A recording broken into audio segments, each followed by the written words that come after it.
Госпожата заменик министър, ќе ја почекаме или да продолжи? Тука е министерот. Министерот. Господине министър, бидејќи се обраќав на госпожата заменик министър,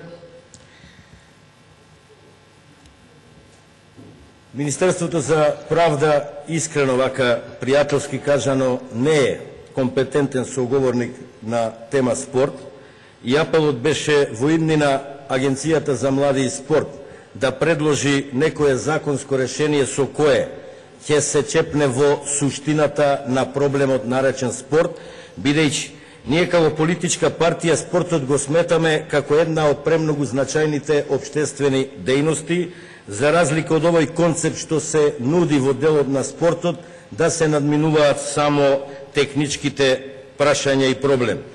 Ќе повторам и пред вас, значи овој закон ќе го прифатиме затоа што и ние имаме намера да се надминат непријатните случувања во спорт.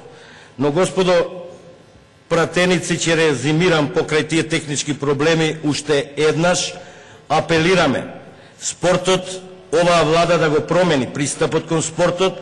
Спортот дефинитивно треба и заслужува од оваа власт после 8 години суштински реформски промени во делот на поставување база во спортот.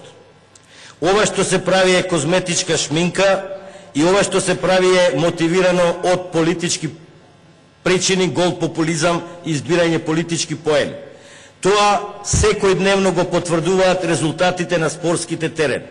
Навистина е жалосна сликата, ќе повторам. Се сеќавам на едни времења кога на градскиот тогашен градски стадион во Скопје со месеци се бараше карта повеќе за да се гледаат надпреварите на Вардар.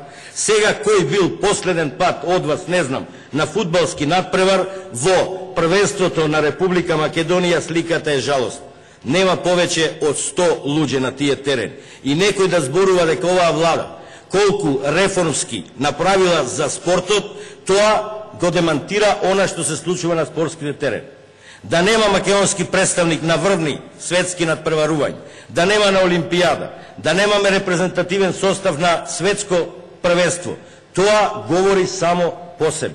И апелот е овде да поразговараме за некои суштински проблеми во делот на спортот, да се чепне во она што е најзначајното, да се направат можности за масовен спорт. Младите деца, објектите кои се градеа со кредити и нивните родители ќе ги плачаат, а сега се донесе законско решение, тие да се даваат под концесии, да некои поединци профитираат од сето тоа, а за огромна бројка на деца кои живеат во потешки социјални услови, тие спортски објекти да бидат понедостапни. Тоа е она со кое не се согласувам. Ние сакаме тие спортски објекти кои ќе ги гради владата на Република Македонија со народни пари, не да бидат можност за некој да прави бизнис тоа, туку да бидат можност за што поголем број млади деца да имаат пристап до тие спортски сали. Тоа може да даде некаков резултат во развојот на спортот. И апелирам да се обрне поголемо внимание во делот на училишниот спорт. Таму е базата која треба да се направи. И има многу можности и многу простори во делот на училишниот спорт, ако сето тоа добро се обмисли, ако сето тоа се направи како што треба. Пред се со инвестирање во стручните кадри.